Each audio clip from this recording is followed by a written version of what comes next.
this video, I'm going to show you 10 hidden features and settings on the Air 3S that you need to know, and chances are you don't know at least a few of these. Let's go.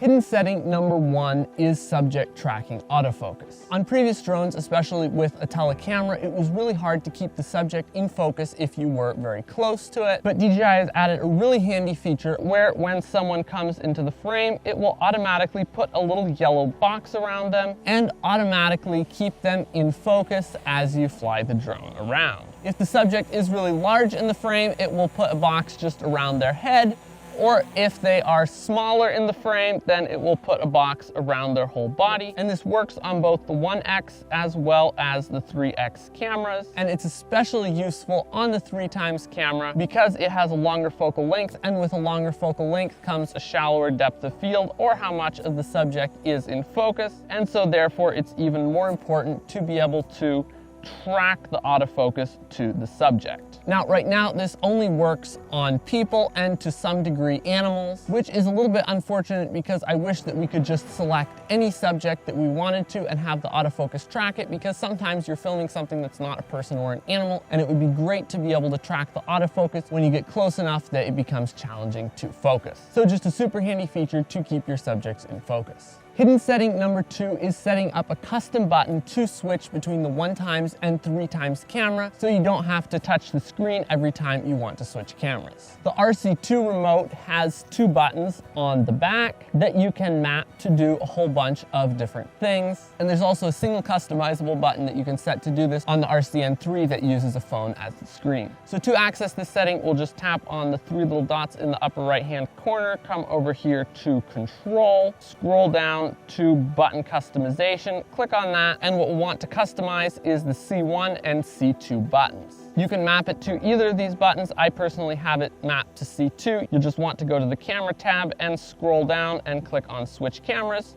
And now, instead of having to tap on the screen to switch the cameras, I can just push the button on the back of the remote and it will switch between the 1x and 3x cameras. Super, super handy. And feature number 3 is again tied to a customizable button. On the Air 3S, you actually get slightly more dynamic range in auto mode than in manual exposure. So for really high contrast scenes, it can actually be better to shoot in auto mode, but sometimes you don't want your exposure radically shifting as you move the drone around. And so to fix that, you can lock the exposure. Let's say that we have our exposure the way that we want it. We can just tap on the screen, that will autofocus and set the auto exposure, and it will bring up a little yellow box on the screen. And then if you tap and hold on that little yellow box, it will bring up a keypad and say auto exposure lock. Now that is kind of a hassle to have to tap multiple times on the screen. So again, we can do this a lot easier by simply coming into our settings. Again, we'll come to Control, button customization, and we can set one of our custom buttons. For this, I'll set the C1 button to AE lock on off. This will let you lock and unlock your auto exposure with just one click. And so now I can just hit that button on the back of my remote. It turns AE lock on, and now if I move the drone's camera around to somewhere else, it won't change the exposure.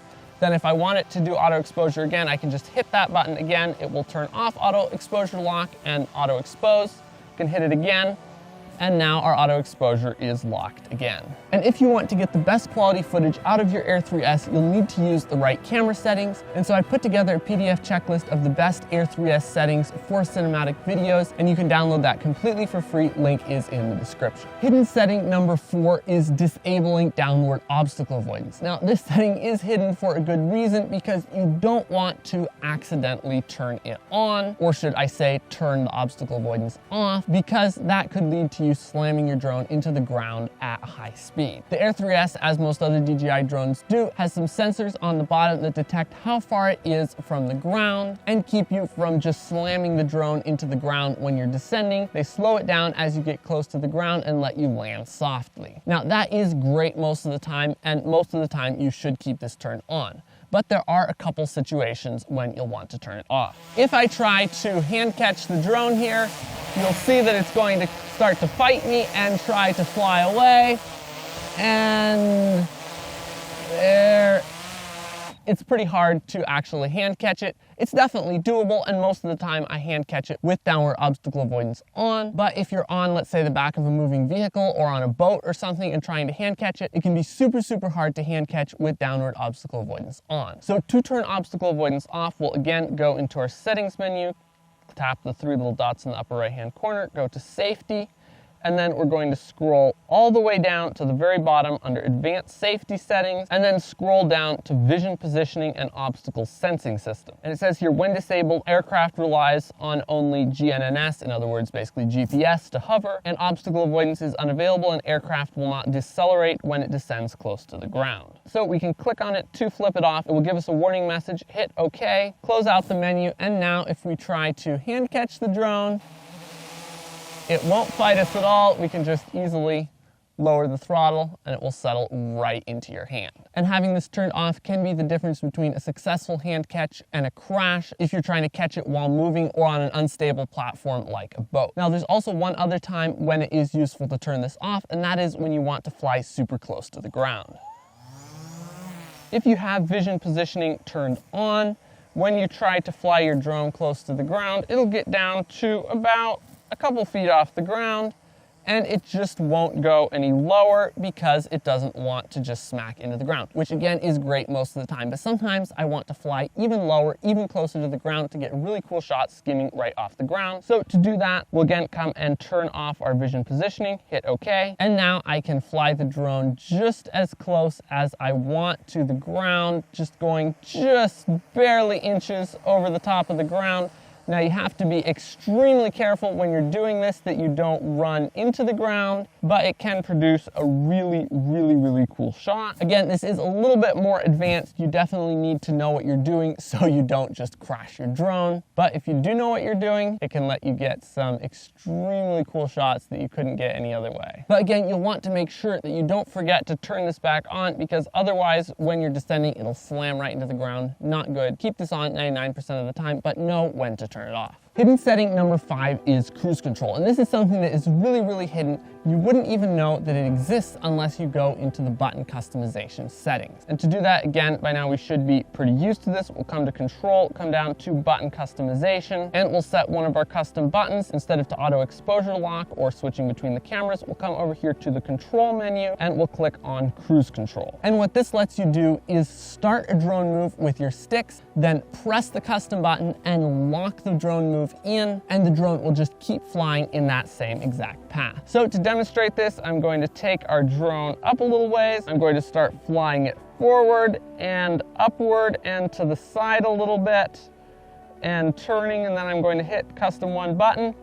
And as you can see, now it is going to keep up that movement with no hands on the sticks. And then to cancel that automatic movement and take back control of the drone, you'll just hit that custom button again and it will cancel cruise control. And cruise control can automate up and down, yawing left and right, flying forwards and backwards, and flying left and right. But one thing that it can't automate is the gimbal tilt. I wish DJI would add that, but currently that's not possible to automate. So if you want to add gimbal tilt during a drone shot, you'll have to manually tilt the gimbal up and down while the drone automatically does the rest. And just as an example of how you can use this, let's say I want to get a parallax shot here where you're flying to one side and panning to the other to keep the subject in the middle of the frame. I can just push my right stick to the left to fly sideways, and then I'll push my left stick to turn at the same speed to keep the subject right in the center, and then I'll just hit cruise control, and it is just automatically continuing that move without me having to touch a single thing, which can make it a lot smoother if you're just getting started and aren't super smooth on the sticks. Hidden feature number 10 is focus peaking. This basically highlights what's in focus in the shot so that you can make sure that your shot is always in focus. This is especially useful for when you can't use subject tracking autofocus, or the autofocus just generally isn't working very well for some reason and you need to manually focus your shot. So to turn this on, we'll again go into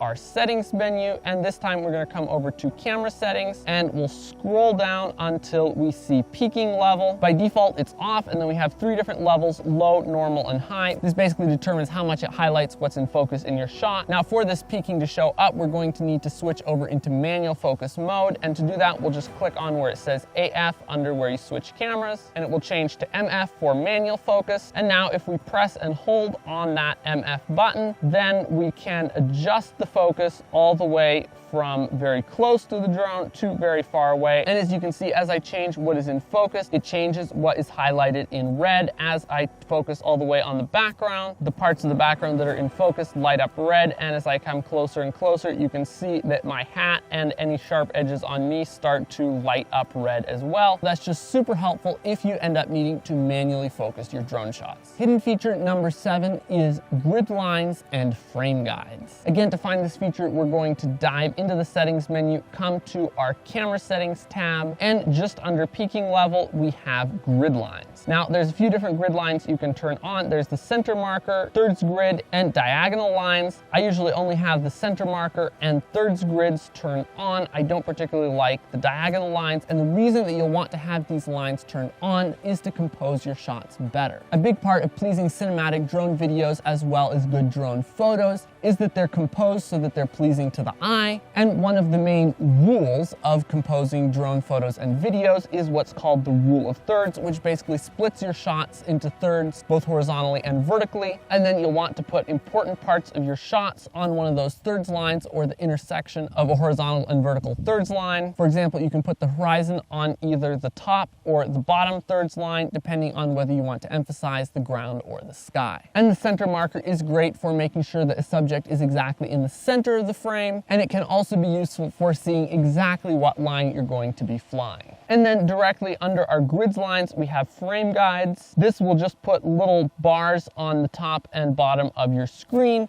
that will show you what your shot will look like in different aspect ratios. For example, 2.35 by 1 cinematic CinemaScope aspect ratio. Now, this does not affect at all the shot that is recorded onto your SD card. That stays exactly the same. This is just giving you a preview of what that aspect ratio will look like, and it also shifts your thirds grid lines to be in that aspect ratio, so you can have a better idea of how to compose your shot and make sure that nothing will be cut off in the final video in a different aspect ratio. And there's quite a number of aspect ratios available here: 2.39 by 1 CinemaScope, and a bunch of other cinematic aspect ratios, as well as 1 by 1 square, 4 by 3, and 9 by 16 vertical for social media. Hidden feature number 8 is Vision Assist. To access this, you'll just click on the little map down in the corner, which will bring up your map, and then just swipe right, and then you'll just swipe right again on it, which will bring up your Vision Assist view. And this basically shows you the view out of the 360-degree obstacle avoidance cameras in whatever direction you're going. So let's say I want to get a parallax shot flying to the side, but I don't want to run into the trees over on the hill over there. So what I can do is fly sideways and look at my camera feed here,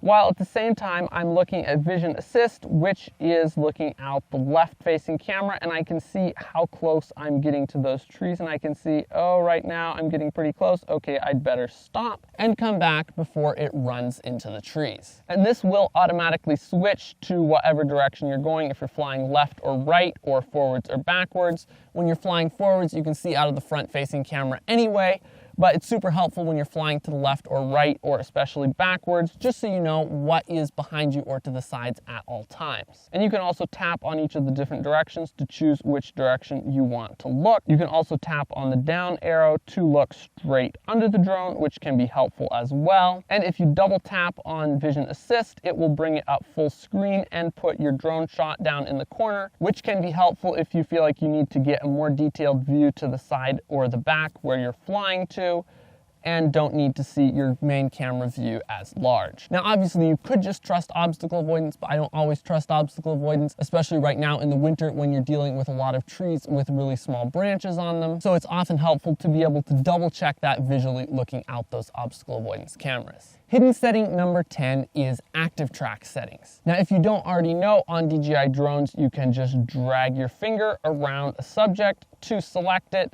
and then just click on active track, and it will automatically follow you or whatever subject you've selected around. Super great feature, but there are a few settings that you can use to change how active track behaves. First of all, over in the bottom right corner, there is this little circle that you can use to choose what direction it follows you from, and you can have it move around you by simply drawing a line. Let's say that I want to have it fly close to me and to the left, so I can just drag from where it is around to the left and into the inner circle. Let go of it, and the drone will just fly around me to the position that I have given it. And you can also just click on auto next to these circles, and it will just automatically fly around you however it thinks will get the best shot. Now, I typically leave that off because I would rather tell it what direction to fly around me from and how to fly myself, but this can be nice if you just want a completely hands-free experience and don't want it just following you from one angle. Now, that's just the start of what you can do with Active Track. There's a bunch of even more advanced settings that determine how the drone behaves if we go into our settings menu. So to do that, again, we're going to tap on our three little dots in the upper right-hand corner. Again, come to control, and one of the first things here is focus track settings. And we can change these settings either for a person or for a vehicle. It'll automatically detect what you're tracking, and it will behave differently and have different settings available depending on what you're tracking. So first of all, for a person, we can set both the distance that the drone will be away from us and how high it will fly for both the inner circle and the outer circle. And so first we have inner radius and outer radius. Let's say that I want it to fly only 13 feet away from me on the inner radius, and then I can have it fly 45 feet away from me on the outer radius. Or let's say I want it to fly further away from me in general. I can have it fly 45 feet away from me on the inner radius and 59 feet away from me on the outer radius, or I can have both fairly close to me. And then you can adjust the height for both the inner and outer circle. You can have the inner circle set all the way down to 1.6 feet, but to do this you'll need to enable near ground flight, but it tells you that it will increase the risk of collision with obstacles, and you can enable and disable this down at the bottom of your focus track settings. And you can also set the height for your outer circle all the way from, again, 1.6 feet all the way up to 50 feet. And you can just use both of these settings to determine how the drone flies around you, if you want it to track you from really low to the ground, or from higher up, or from closer or further away. And by setting different settings for the close circle and the far circle, you can get some really cool shots by dragging your finger in between those two circles and having the drone move from further away and higher up to closer in and lower down, or vice versa. And finally, you can set the camera motion to either normal or fast. In normal mode, the aircraft moves more gently to give you more smooth camera movements, and in fast, the aircraft moves dynamically to achieve fast camera movements. In general, I would just leave this on normal. It's going to give you a bit more smooth cinematic shots, but if you feel like it's not keeping up well enough, you can try switching it over to fast. Then for vehicle settings, we have most of the same settings here. We can set the inner and outer radius distance, and we can set the inner and outer height, except now instead of having our height capped out at 50 feet, we can go all the way up to 164 feet above the ground. And otherwise, we have the same settings. You can enable or disable near ground flight, and you can switch it between normal and fast camera motion. And so those are the somewhat hidden Active Track settings that can let you massively customize exactly how Active Track works. And finally, hidden feature number 10 is that on the DJI RC2, you can autofocus on the drone's camera